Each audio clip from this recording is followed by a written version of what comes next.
Hi, I'm Emilie. And I'm Julia. And this is the Bad Bitch podcast. So nice to see you, my love. Great to see you. And this week, we are very happy to be sponsored by We Do Marketing, which is run by the brilliant Lydia McKeown. She founded it in 2017, and Lydia's amazing team of marketers are really great at helping you prioritise where to focus your marketing. Perfect. It's so important because it's so easy with marketing, and I've done it, we've all done it, to be a bit scattergun with your approach or to just not dedicate enough time to it. And what Lydia and her team are brilliant at is helping you work out, if you've got limited resources, whether that's time or money, help you work out where to spend it in an effective way. Now, she recently took our business group through an amazing workshop on marketing for small businesses and her amazing 7-step approach. It really helped me. I've already put into practice some of her top tips. Love it. So if you want some help with your marketing, we're going to include a link to We Do Marketing in the show notes. Please reach out to Lydia. She'd be very happy to talk about how her business can help you. So thank you, Lydia, for sponsoring. And I would just like to shout out, and this feeds in as well to what happened this week, is I met the amazing Lynn Parent. She is a estate agent for high net worth houses, but aside from that, she runs this amazing event called Just Women Live. And the next event is happening on Thursday, the 26th of March, and she's asked me to speak on the panel, which will be really good. And also, I'm talking about our inner critic, which is very relevant for today. Wait, so tell us a bit more about the event before we talk about the event is happening Thursday, the 26th of March. It's at the White Bear in Tunbridge Wells, and it will run from 6. It starts at 6 p.m. and expect a lovely evening of light jazz, cocktails, non-alcoholic cocktails, some food, and then just a panel of amazing speakers. Have the wonderful Naomi Buff talking about regulating your nervous system. There is a doctor talking about menopause, myself talking about the inner critic. But most importantly, the event is being run for Lynn's charity, which supports women living with HIV and also women under abuse. Tickets are £25, but it's going to be, this is her maybe 4th event, but it looks like it's going to be a fabulous evening. I'm very excited to be part of it. Amazing. So tell me what's been going on in the world of pop culture. I think the main thing that everyone is excited about is the final concluding part of the latest series of Bridgerton. So that has been what everyone has been talking about. And they've been practicing the dance that has been... They did this dance one time, I think, in one episode, but somehow it's having its viral moment. I have watched the series because it's focusing on Benedict, who is the second Bridgerton son, and his love interest, Sophie, who, to all intents and appearances, is a maid, and it's exploring that when you fall in love across different classes. Is this based on a true story, or is it just complete fiction? I mean, I'm sure it did happen, but it's not meant to be. But so of course I've never seen Bridgerton. This is a sin, because my house in London is actually near the Rangers' house where they film it. Yes. So I actually have seen them filming it. Amazing. I've also seen lots of tourists turning up to have their pictures taken there, but I've never watched it. So what's, for someone who's never watched it, what's good about it? It's, you know me, I love a beautiful aesthetic. It's very aesthetically pleasing. They have some really amazing, strong women characters in it, and a lot of them will stand their ground. And is this series the strongest series? Not for me, it's not. I have other series that I prefer, but it's still a really beautifully curated piece by Shonda Rhimes, who is it? Yes. It's Shonda Rhimes. So that's interesting. But it's last episode we were talking about not watching scary psycho killers. So it sounds like this is quite a peaceful watch. This is quite perfect. Relaxing. Yes. It's and yes, there are in this series as well. They've pulled in some heavier themes, I would say, but at the same time, the way they navigate them is very real, very beautiful, and it's a lovely watch. Oh, nice. Anything else is on your radar or people should be watching at the moment? I think that is the main thing. Obviously, we're in the run-up to the Oscars, and there's a lot of chat about who is going to win Best Actor, whether it will be Michael B. Jordan, because he had a surprise a win, And the other front runner is, I never say his, all I think is Adam Sandler going Timothée Chalamet. And what was it? Someone called him Timothée Chardonnay. Yeah. It's like such a great name. Yeah. Anyway, now I've tricked my brain into thinking I don't know how to say it. Timothée Chalamet has been on an award show run of basically winning the awards for Marty Supreme, which is his film. But yes, it will be very interesting to see what comes about with the Oscars. I mean, I don't know whether the Oscars hold that mystique that they once did. Yeah, are they still relevant? Yes, it's a really interesting one because as you no surprise to know, when I was certainly in my teens, I would literally consume all the fashion, all the dresses, the iconic dresses. And even like now, I will look at the fashion, but I won't engage with it like I once used to. It used to be a big thing to dress like an A-lister, especially if they were up for an award and they were a nominee. But it just doesn't seem to have the same level of weight it once did. Well, I would agree with that. As I do love fashion, and I, like you, used to be obsessed with watching the Oscar coverage and looking at the Vogue articles covering it.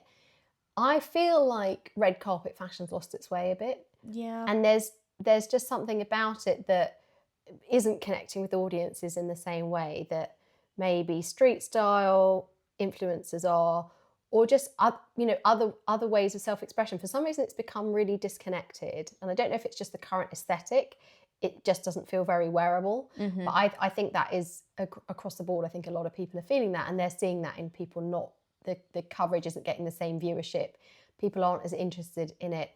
There is also something about the fact that when there's kind of really difficult things going on in the world, there's real conflict.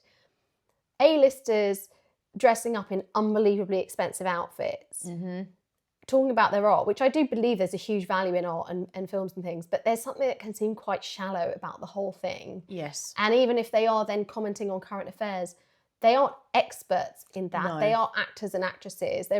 I do sometimes think there should be a little bit of like stay in your lane on some of this.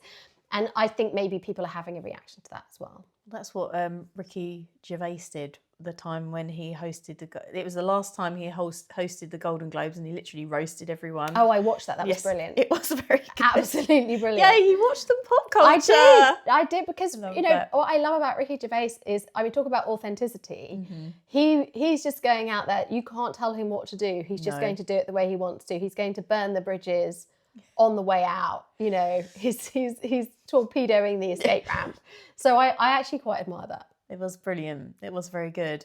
And yes, obviously it's a very relevant topic, and there's, I think, as well, a lot as we head into May, and we're going to have the Met Gala. But this year, I need to just check whether I don't think it's sponsored by Amazon directly, but it's definitely sponsored by Jeff Bezos and Lauren Sanchez Bezos, and it's caused a lot of people to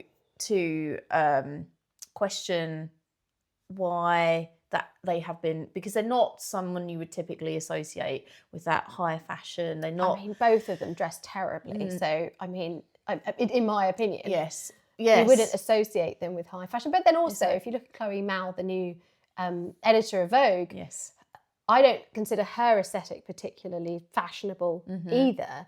So it's also, these are all just perspectives, right? People have different ideas of what is fashion. Maybe all we're finding out is that you and I are currently out of step. Yes. Maybe that's it with what's in fashion. You and I are going to, because we come from the reign of Anna Wintour. Wow. Are you allowed to share your story? I will share my story, but I do think I want to do an episode that we do on icons. Yes. Because in the last episode you were talking about Helen Mirren. I want us to do an episode on inspirational female figures, because I think that really helps you be a bad bitch. And so one of my absolute inspirational figures I've always admired is Anna Wintour. Complete bad bitch. Now, obviously, Devils Wear Prada, a little bit fictional, but she might be quite a tough boss. But there are lots of things I admire about her, including her incredible work ethic, absolute tenacity. She's had people try and come after her. She's not let that throw her off her game.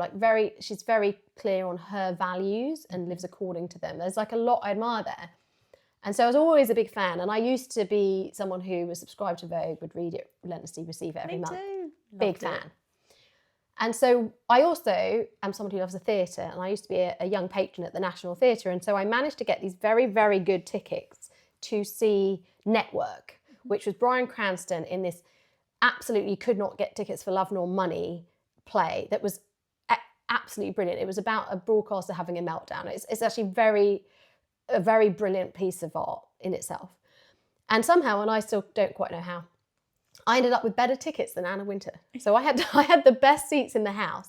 So I always had the absolutely best seats in the stalls for this show. And I didn't know she would be there. But it was the week when she came to London Fashion Week, which she always does. So it's London Fashion Week. And she likes to catch a play when she's there. Mm-hmm. And it was the week when she sat in the front row with the Queen. Do you remember that? Yes. And so it's those iconic weeks. So she's in the media everywhere. I'm sat in really, really excited to be at Network. It was also my birthday. It was like, honestly, it's probably the best birthday ever. So I'm sat there really excited. And then in comes Anna Wintour.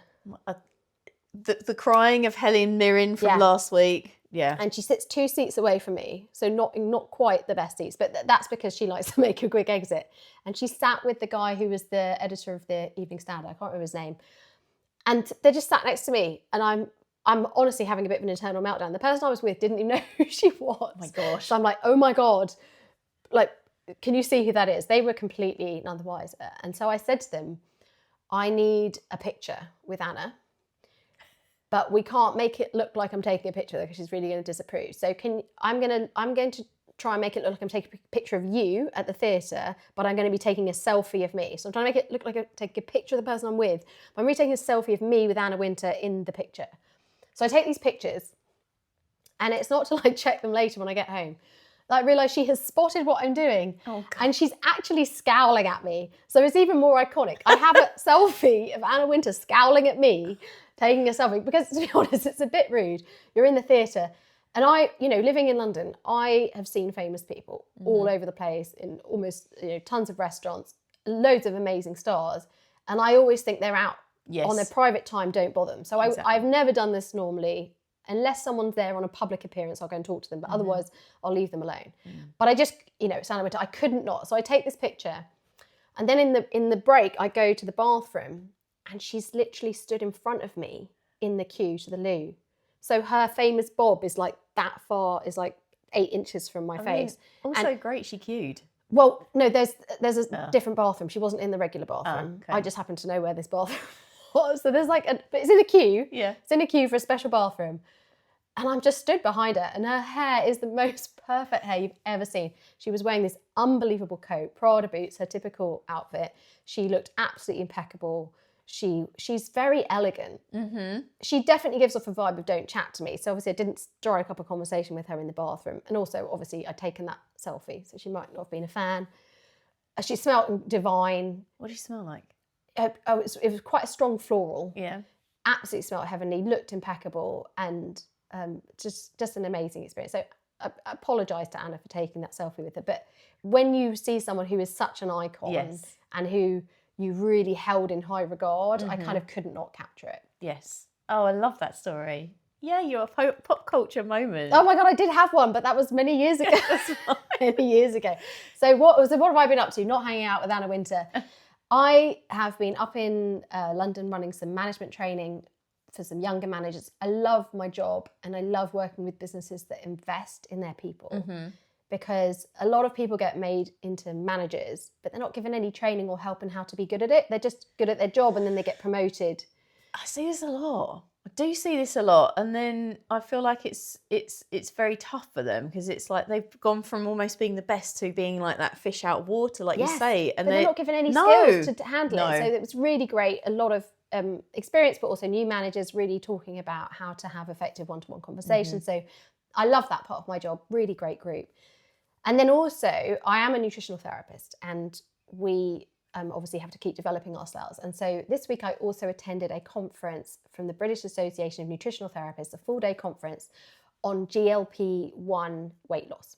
Okay. So this is all about Ozempic and Wegovy, and it was absolutely fantastic. I mean, it's a great organisation. They are out there trying to help promote the profession of nutritional therapy, help people understand how nutritional therapists can help them, get us to work more with doctors, because doctors can be a bit resistant to working with us. And this conference was just amazing, because they were talking about, first of all, understanding how GLP-1s work with our clients. So this is, as I said, Wegovy, Ozempic, these rapid weight loss drugs.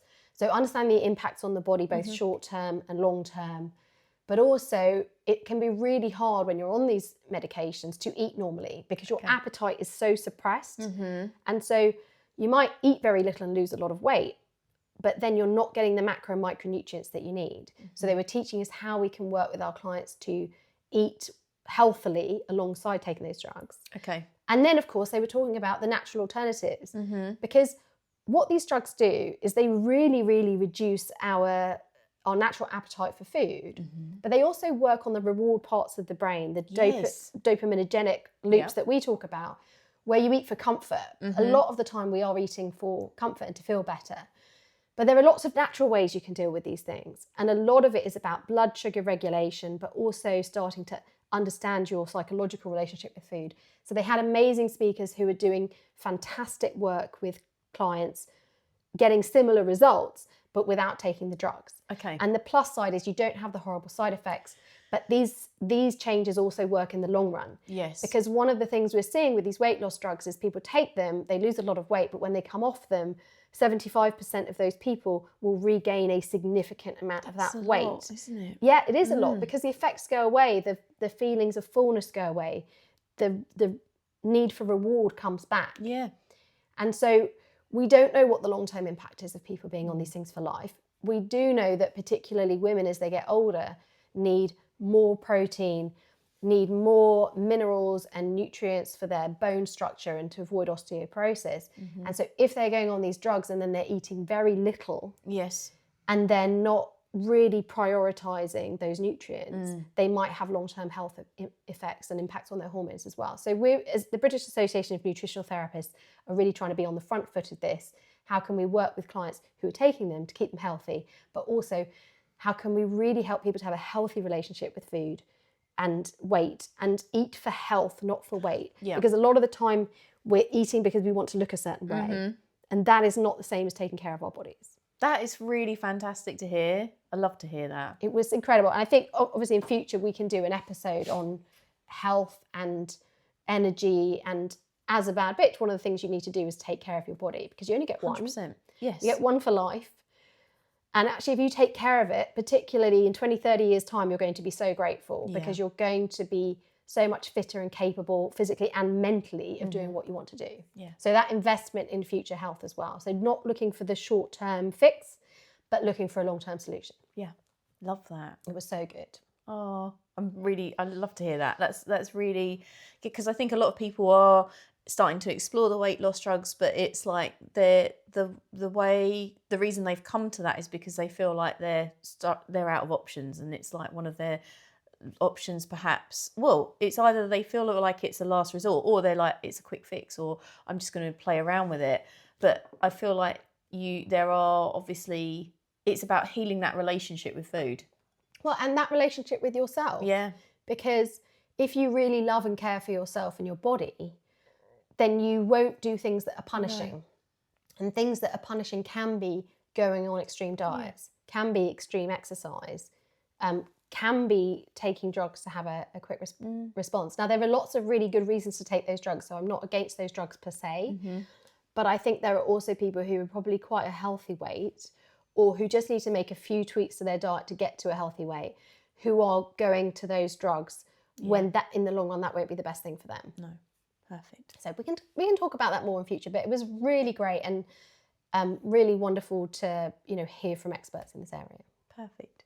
Should we talk about today's topic? Yes, today we're going to talk about imposter syndrome. Oh yeah, I feel like definitely something that that sometimes will get louder, quieter.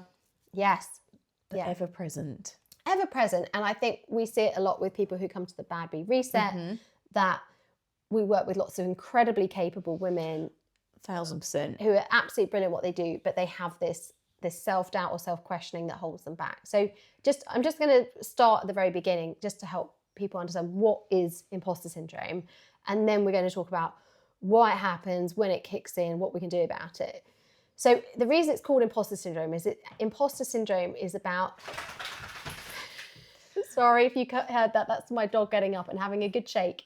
She's been listening to us talk, and she's just settling down again. She's just going round and round in the bed. The dog has no imposter syndrome. No. She doesn't doubt herself. And this is the thing, you know, there used to be an O2 advert called Be More Dog. Do you remember that? Yes. And that was, I mean, aside from it being quite a cool campaign, there is something in that. Be more dog, as in just be more, live in the present moment. Oh, I mean, I want my dog's life. It's amazing. I mean, she's just like, she has an electric blanket, she has an right? Electric blanket to keep her warm. Anyway, so before we got interrupted, imposter syndrome is basically this combination of feeling that you're not good enough or that you're not up to the standard that's expected. And the imposter part is, and the fear of being found out. Yeah. Which is where shame comes in, and shame is one of the most powerful negative emotions we have. So, for example, you might have a job that you have, and your colleagues might think you're capable of it, but you might internally think, I'm not good enough to have this job, I'm about to make a big mistake, or I'm just not qualified to do this, or I don't have the experience to do this. And at some point, my colleagues are going to figure it out, and then I'm going to be shamed or fired. And of course, last time we talked about the rejection from the tribe, kicking in our primal brain. So it pushes on that really strong button of, and then I'll be rejected. And we can have that at work. A lot of my clients, obviously I'm a career coach, so a lot of them have that at work. They get promoted into a role and they go, oh, you know, I'm not good enough, I'm going to get found out. Or they're being hired into a role, or they just have that fear every day, or they're given a new project and they think they're going to mess it up. But it can happen in personal relationships. You can be going out with someone and think, I'm not good enough to be with this person. They're going to figure that out one day, and that can change your behavior with them. You can have it with your friends. You can say, I don't, you know, I mean, you're an awesome person. I'm so grateful to be friends with you. And people can have this feeling of, well, I don't deserve to belong in this friendship group. And again, what this does is, first of all, it's not a fun experience. It makes you feel anxious and stressed. But also you can start sabotaging yourself. 100%. Because and holding yourself back. So instead of going for the promotion or being confident when you're leading a project or feeling you can show up authentically in your relationships, because you're worried about being found out, it's like you're a double agent. Now you're having to manage how you present yourself the whole time, which takes up a huge amount of energy. Yes. It's incredibly stressful, and you're actually getting in the way of authentic connection. Exactly that. And it's just that voice, because it is, like you said, driven by that need to be in the tribe, it is very powerful and very emotive and convincing. It will convince you that it's telling you the truth with absolutely no evidence at all. Mm-hmm. And so we can, and what you said as well about that self-sabotaging bit, when we think about things and when we say stuff to ourselves, our brain doesn't like to be a liar. It likes to be right. So if you are telling it a certain thing, it's going to look for evidence to support it too. So it'll be like, do you remember that time when you forgot to call back that customer? Do you remember that time when you stuttered in that meeting? No one else remembers, but it's like, remember those things. And then it then starts to look for more evidence and make you start to behave in a way that becomes the reality. So your primal brain is going, see, you're not good enough. Yeah, exactly. See, I told you so. Exactly. That's when we talk about, when we do the changes and working towards those authentic goals, how important it is to do the small ones, because if your primitive brain will convince you got to do that big 180, but then when you don't manage to sustain that big, massive change, it'll go, yeah, see, I told you, you're always a loser. Yeah. You couldn't do it. You're never going to change. This is what it will tell you. And it's just so hard. And like you say, it's very, because it is emotional, it is really, it's just really upsetting. And do you see it a lot with your clients? Oh yeah, for sure. And it's literally that inner dialogue becomes very noisy. And especially sometimes when it comes to making decisions and am I good enough, putting themselves forward. Do you know, the organisation I work for even took it to the point where on job applications, they said Harvard research have shown that women will look at a job description, and if they don't feel like they can do everything, they won't apply. So, and then they followed it up with, if you have any interest in this job, please put your name forward. Let us do the worrying as to whether you've got the skill set for it, because they know how strong the bank recognised how strong that inner critic voice was for women, and how when they look at things, and unless they can uphold themselves to this amazing standard where they can do everything, they won't apply for the job. I love that they did that. Yeah, it's amazing. They're actually calling it out and saying, we know you have imposter syndrome. Don't let it hold you back. Yes, that is the amazing lady that is there. She's brilliant. Yeah, That's unsurprisingly led by women. But I see it in my male clients too. I have lots of male clients experience imposter syndrome as well. What I wanted to do before we get into what we can do about it is I wanted to share my own experience of it, because I've had a very strong experience, several strong experiences of imposter syndrome, and I've overcome them. this is amazing, because everyone will look at you and they will think you're like an icon. Like you, it's like you're here and Anna Wintour are like here on the same level. You know, it's like they will look at. So I feel like it's really helpful if you share this. Well, I will say thank you for the compliment, but I will say when I'm stood up on a conference stage in front of 1,000 people, I can understand why people looking at me. My primitive brain went, I can understand why people are looking at, because I spoke at the M&S Arena. Yes. And they gave me Beyonce's dressing room, which was amazing. It was absolutely huge. It was so just me. good. It was so silly. And I was speaking in the round. So that's a stage where the audience is all around you. And then we have people joining online. So it's probably, in terms of in person, that's the biggest. Online, I've done a talk to 2,000 people, but online's very different. It's the biggest one I've ever done. And I can understand someone looking at me on that stage would be like, that person doesn't have imposter syndrome, right? So that's why I want to talk about my own journey with it, because I've really I would say I've faced it down, but it's not to say I don't still have it. So I started my career in investment banking straight out of university, and I had a really good degree from a good university. So I was reasonably confident in that way. And then I went into work, and I started as a graduate in corporate finance, and 2 months in I got made redundant. Right. And that was to do with the bank I was in was cutting a lot of people. But that's a knock to your confidence. 2 months into your first job, you lose it.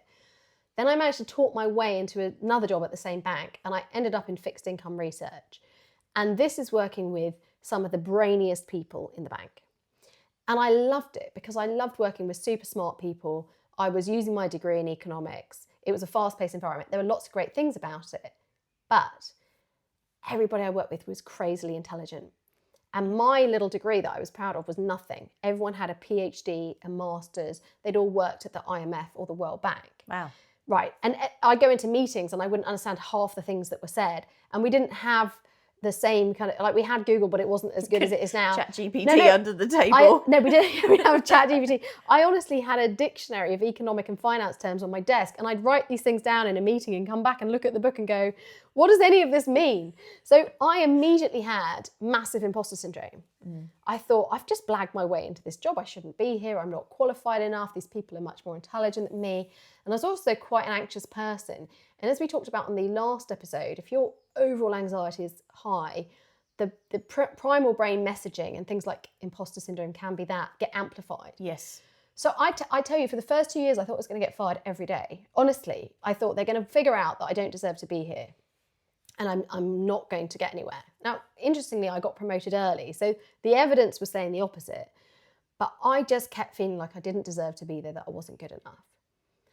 And then I burnt out. So I got chronic fatigue syndrome. And we can talk about that as a whole other episode. But I realised that one of the things I needed to do to recover was face my anxiety. And so I started looking into mindset and realising that having this very strong inner critic, because imposter syndrome comes with a very strong inner critic of saying, oh, you see, you didn't do that right. Yes. Or you're not good enough. I realised that inner messaging was driving my anxiety. So I started to work on shifting that inner dialogue, which we'll talk about shortly, into a much more positive one and recognising what I was doing well. And I started to build my confidence. And I started to overcome this imposter syndrome. And I started to really believe that I deserved to be there and I was good enough. And that transformed my experience, because then I started acting more confidently. I would speak up more in meetings. I became more effective in my role. I was getting promoted. I then decided to leave that bank and go and work more in management, because I didn't think I was actually a great research analyst compared to these people. So I moved into a management role in another bank, still in research. And I kept doing all these things. I worked on my positive mindset. I worked on being a really great manager. working on the inner dialogue, taking on challenges. And so I was doing all this work, becoming really confident. And then I became the victim of my own success. Because one day, very unexpectedly, I get called into a meeting by the COO. And he says, Emilie, we're having to reorganise the research department, which I worked in. And we would like you to be the new head of fixed income research for Europe. Wow. Yeah. And I was only 31, I think, when that happened. And that was never expected. I hadn't taken the normal route, which would be to be a very experienced research analyst. And in fact, everyone who'd held that job before me was at least 10 years older and male. Wow. And so it was extremely premature that this happened. And so I had trained myself that I was ambitious and that if the right opportunity came across my desk, I should say yes to it. So I said, I remember this meeting, I said, thank you very much. Yes, I would love to do that. And then I went into the bathroom and completely freaked out. Because now I'm responsible for 60 people globally. I'm an S1 supervisor, which means if someone messes up, you have to go in front of the Financial Conduct Authority and the SEC. Perfect. What everyone in finance wants to do. Yeah. So you're extremely responsible if things go wrong. And also, most people who were going to work for me were older and more experienced than me. And so what happens is the imposter syndrome comes raging back. Yes. In a huge way. And I see it in my practice now that sometimes you think, oh, well, people have worked out their confidence and they get more senior. Sometimes when they get into the more senior jobs, it gets worse. Yes. Because you suddenly feel this huge expectation from everyone around you about how you're going to perform and what you're going to deliver. And there are a lot more eyes on you. There's a lot more criticism coming your way. Yes. So it almost like reset me. But I did all the work, all the things we're going to talk about today, and I worked through it and actually faced the fears that I had. And, I had a great experience doing that job. And actually, I really thrived in it, and it went really well. But I want people to know that I really have experienced that in a strong way and overcome it. And I help clients deal with that every day. But what I didn't do is I didn't let it hold me back, because I could have said no to that job. They said, do you want it? I could have let my imposter syndrome say, you're not qualified, you're not old enough, no one's going to think you can do it. So just don't take the risk. And that's where I really want people listening, if you have that imposter syndrome, don't let it hold you back from opportunities, because it's by taking those opportunities that you'll often build your confidence or face your fears and get over it. Yes. And I think, do you feel like going to the bathroom, I feel like definitely with primitive brain, because it's there to keep you alive, as we talked about last week, you can't override it, you're not supposed to. Do you feel like having that with your inner critic was to give it like a little bit of airtime, to acknowledge it's there rather than try and squash it down, 100%. Was like helpful? 100%. And one of the things that I think can help with imposter syndrome, we're going to talk about how to change the messaging in your brain, but as we talked about last week with the primal brain, imposter syndrome can also be helpful because it can help shine a light on where you might have some gaps that you might need to develop. Back to that risk management bit. Exactly. And so I also used it. I didn't just brazen it out and say, oh, Emilie, you've got this. You're just going to be great. I thought, okay, they took a huge risk, and I'm so grateful. There were two senior leaders who took a massive risk on me, and I'm forever grateful to them for this. And that's Nick and Jason. And they took a risk, and I recognized that. And I thought, okay, what are the bits that I'm not potentially going to be grateful or be ready at? How do I mitigate for that? And one of them was I went to the person who'd held that position before me, and I said, don't really know what I'm doing. I was quite authentic and honest. I said, if something comes up and I don't know how to handle it, can I come and talk to you? And that person, David, was amazing. And he said, of course you can. Just come and see me if you have a problem. And one time something did come up and I thought, I have no idea what to do with this. And he helped me. So I actually used the risk management aspect. I did sit down and think, what are all the things that could go wrong or could come across my desk? How do I make sure I'm ready for them, or I have people I can go to help me? I build that support team around me so that I can handle it. And I did build that support team around me. And I also realized I'm going to have a lot more work. So I delegated a lot of things outside of work. I got a personal assistant. I got a cleaner. I thought, take the pressure off elsewhere. Make sure you're supported. I even did things like, I would look at my savings in my bank account and think, if I get fired, how long can I go without another job? And I wasn't going to get fired out of that job. I had so much support. But I was just understanding that I was taking a risk, taking that big step up. And so I managed it. And then that really calmed my primitive brain. Now, I still every day had to remind myself, I had to work through the things we talked about last time of telling myself, you've got this, reminding myself what I was grateful for, reminding myself what I was good at. I honestly had to do that every day in that job because it was such a big responsibility. So I don't want anyone to think it was easy. No. But because I had those tools, I was able to do it. And that was a major step change in my career.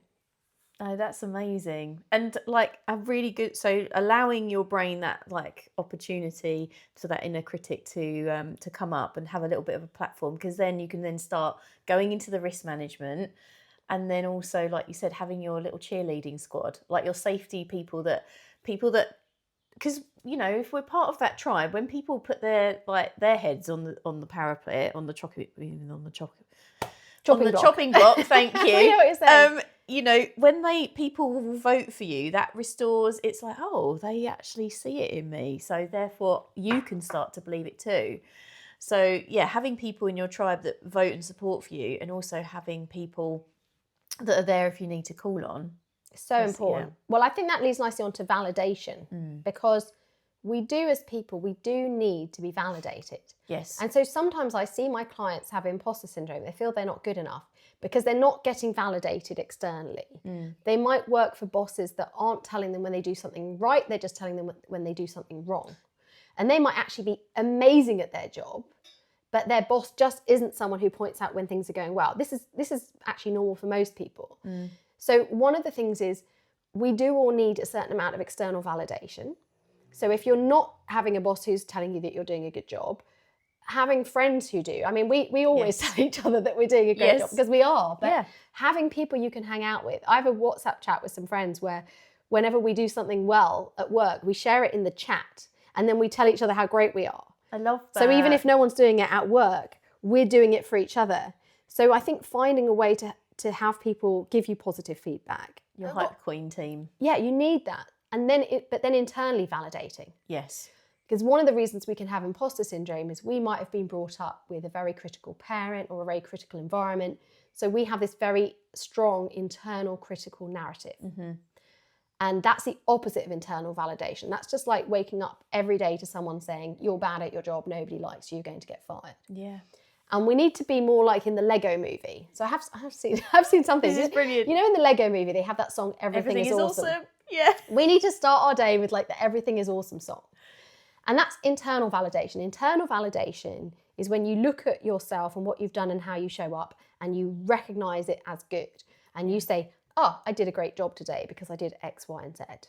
Or I'm a good person because I showed up for my friend in this way. Love that. And we actually need a certain amount of internal validation.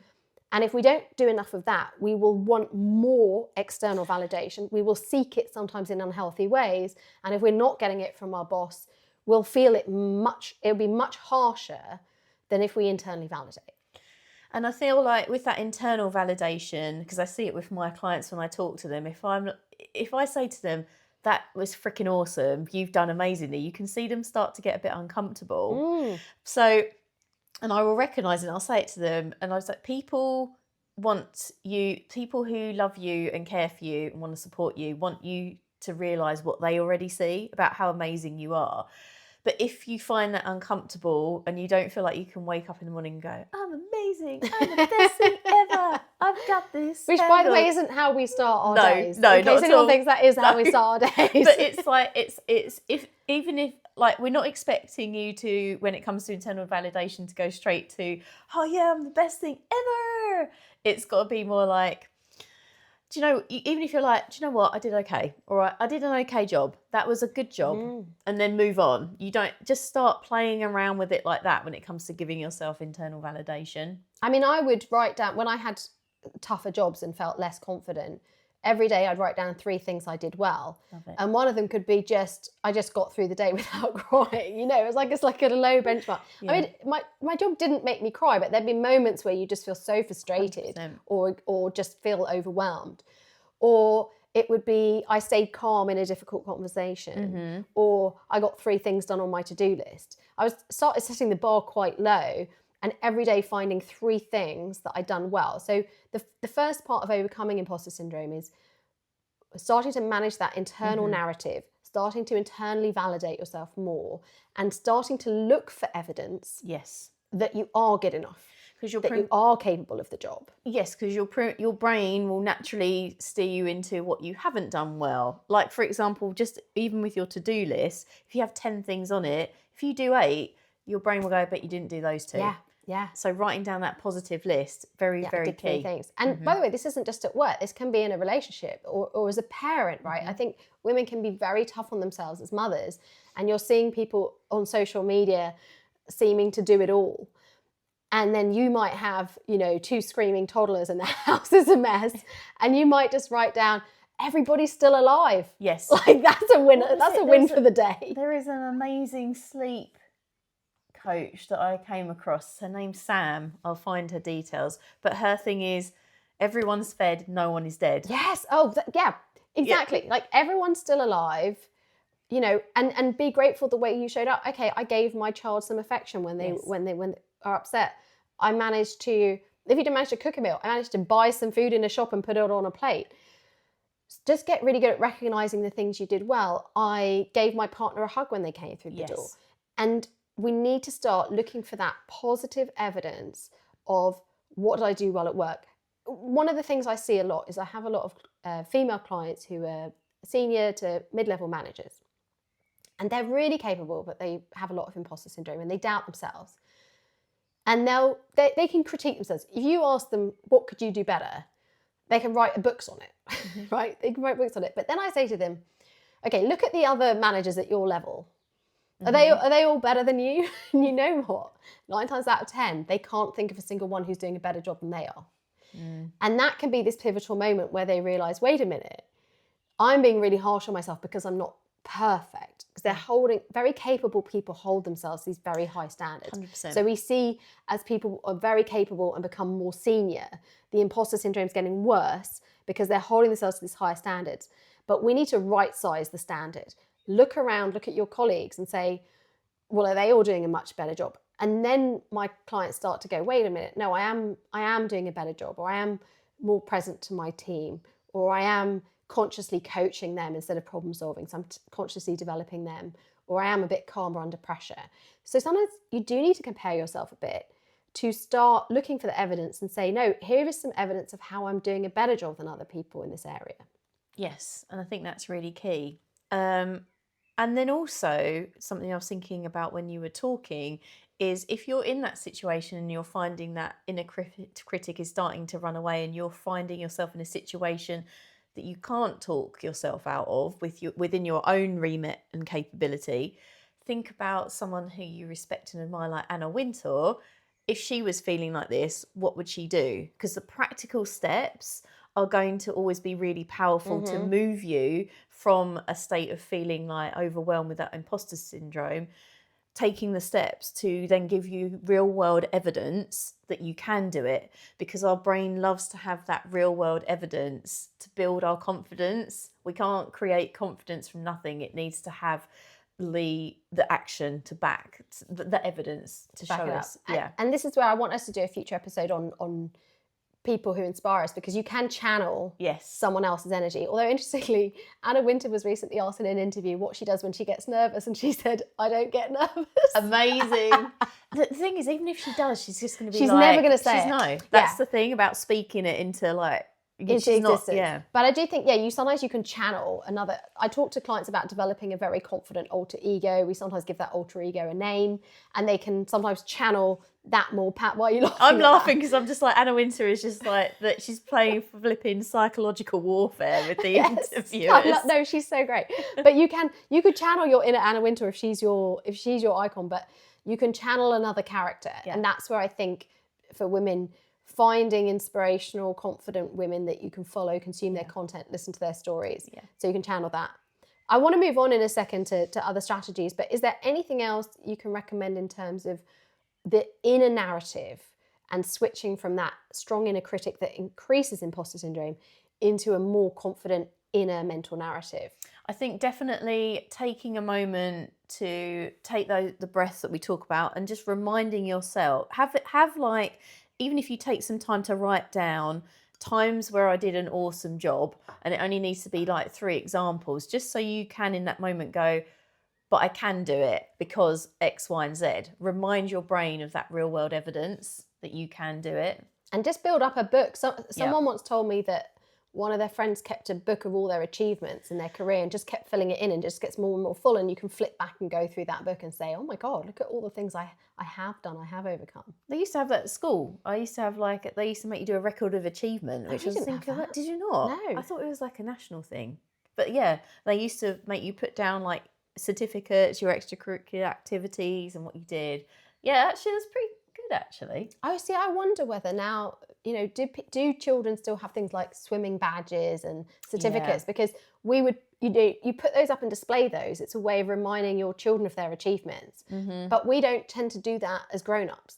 We tend to be a bit embarrassed of our achievements, particularly in the UK. The Americans can be a bit stronger on it. I've got up in my study, this is a bit embarrassing to admit it, but I'll admit it here, is a cover of a magazine called Brummels. And Brummels is a city magazine. And every year they used to do this list of, it was called the top 30 under 40. And it is actually a list, it's hilarious. It's called a list of city hotshots. I love it. It's just so cheesy. And I was on it. That's amazing. And so I was on the Brummels list one year. And so I've got that. I don't have my page framed. I just have the cover framed in my study as a reminder that was an achievement of getting that recognition. And that was a very kind of proud moment. And I do keep a few mementos, visual cues around my house of things that remind me of when I felt really confident in my work. So finding those ways, you're not going to put your 5-meter swim badge up on the wall, but find that's your jam. Find ways to capture those moments and then remind yourself of them. Yeah, perfect. Okay, so we talked about the inner narrative that's really important. We've talked about imposter syndrome as a form of risk management. And as we said last time with the primal brain, don't completely ignore it. When you go through all your fears, some of them might be rational. How can you mitigate for them? The final point I wanted to talk about that really helps overcome imposter syndrome is taking on challenges to build your confidence. Because if you build true confidence in any area of your life, it bleeds into other areas. And it helps quieten down that imposter syndrome because you feel like I can cope with when things come up. So for example, I will take on challenges of doing things I don't know I can do yet. And then when I achieve them, my brain realizes that I can handle the unexpected. I can handle things I haven't done before. And one of the great gifts I got from doing that very senior job early on is I took on that job not knowing if I could do it, with some serious doubts whether I could do it. There were other people in the bank who had serious doubts whether I could do it. And then, but I had this belief that I can handle the challenges that come. And there were challenges and I did handle them. And now that's in my memory bank forever. Love it. And that's given me a huge amount of confidence that when opportunities come my way, instead of doing that very normal thing of assessing, am I capable enough to do it? I just think, is it aligned with my goals? Is it aligned with my values? One of which is contributing and helping people. And if it's aligned with those things, I'm going to say yes, whether or not I think I'm capable of it.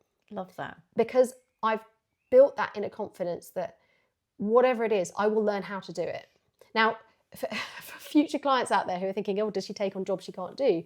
When a company's coming to me saying, can you run a workshop? If it's on a topic of which I have no expertise, I'm not going to take that on just for the fun of having a challenge, because one of my values is true contribution. So I have this guiding value that I will also only do it if I can make a positive difference. But I think if you suffer from imposter syndrome, regularly taking on challenges, maybe small baby steps, and then overcoming them, and they can be outside, inside of work, will build that confidence that makes you feel much more comfortable when the unexpected comes along.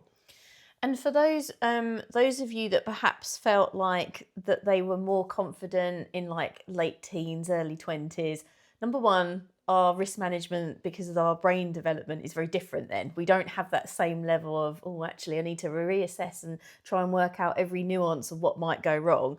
But if you have had those very confident 20s, you find yourselves that like maybe life has become a bit wearing, or you just feel like you aren't how you wish to be or feel like your true self, to rebuild that confidence, like you said, don't forget how important it is to start remember the things you've done, but start even just going back to doing the things that you were doing. If you've made your world quite small, do the steps to build your confidence, your real life evidence bank to move you forward so you can take on the bigger things where you step outside your comfort zone more. So let's just, before we wrap up, let's just share a few examples of what are some of the kinds of little challenges people can do that can build their confidence. And we see it actually in physical strength leads to mental strength and confidence. So it might be that you don't run and your first challenge is, I'm going to run a 5K for charity. So my first step is I'm going to go and do a run walk where you run for a minute, walk for a minute for like 10 minutes, and maybe do it with a friend. So that's one, like a small challenge you can take on that can build your confidence. What are some other examples? So in terms of, sometimes our brain loves accountability. You can find yourself like a physical challenge, like a race or some business owners are really hesitant about like talking about their business. So go on a podcast, but don't like pitch to Joe Rogan or something. Pick to a podcast that aligns and feels like they've got an audience that feels good to you, like an audience level. Start building your confidence that way. If you want to sing, join a rock choir. There is an amazing book by, oh my goodness, I can't remember her name. What's the book called? So there's an amazing book called Co-Steering, and it's written, no, it's not even called that. I will get together. My brain is like working. Let me give you an example while you figure out the book. I have it now. Go, there we go. It's magic. Just like your brain knows the answers, it sometimes just has to figure around in the filing cabinets. So there is an amazing book called Coasting, written by a lady who was in a time in her life where she felt unhappy and everything just felt off vibe. And so I'm not going to ruin the book for you, but she goes through her challenges, but effectively she sets out on a quest where she decides she's going to run around the coast of Britain. And in terms of managing that inner voice and that inner critic, it is the best example. But one of the key things she says in it is, and I will link the book, is she says, if you want to run. If you want to be a runner, run. And it's the same in life. If you want to be a singer, sing. If you want to do stand-up comedy, even if you just start by posting a couple of videos online, you don't have to go full ham and go and do a live stand-up comedy to start off with. Like you said, going out with a friend to complete your exercise, anything like that, to be the person doing the thing, you just have to do the thing and build that real world evidence bank of it. I love that. I coach a lot of people who are terrified of public speaking and presenting. And so we're trying to find like the first small step. And a lot of that fear is about a fear of rejection. Yes. So one of the things I will set them as a challenge is talk to someone in the queue at the coffee shop. Love it. Just talk to a stranger or go up to someone and ask them for directions. And that might seem really unrelated to public speaking, but it's about getting comfortable speaking to strangers. And it's really interesting how when people get comfortable speaking to strangers, how much their confidence grows. Yes. And this weird thing that a lot of people are now afraid of that used to be really normal. You might think, when I was younger, I could talk to a person in a bar all the time and now I'd be afraid to. Starting to confront that fear and talk to people all the time builds their confidence. Then they make really interesting connections and then they feel more comfortable in other settings with people they don't know. So it's not always that you have to take on a challenge that is directly exactly the same as the thing you're afraid of. But it's just taking on doing things that are slightly uncomfortable. And when you've done it, it builds a bit of confidence of, oh, I can do the uncomfortable thing. Exactly that. Perfect. So we hope that's helped you identify if imposter syndrome is something you struggle with, but also real things you can do about it. As I said, I've really experienced it and overcome it. I hope that's inspired you. And we look forward to seeing you on the next episode of the Bad Bitch podcast. And if you feel like this podcast will be helpful to anyone, please just share it with them. Or if you've got any questions or any topics you want us to discuss, please let us know because we would really love to hear from you.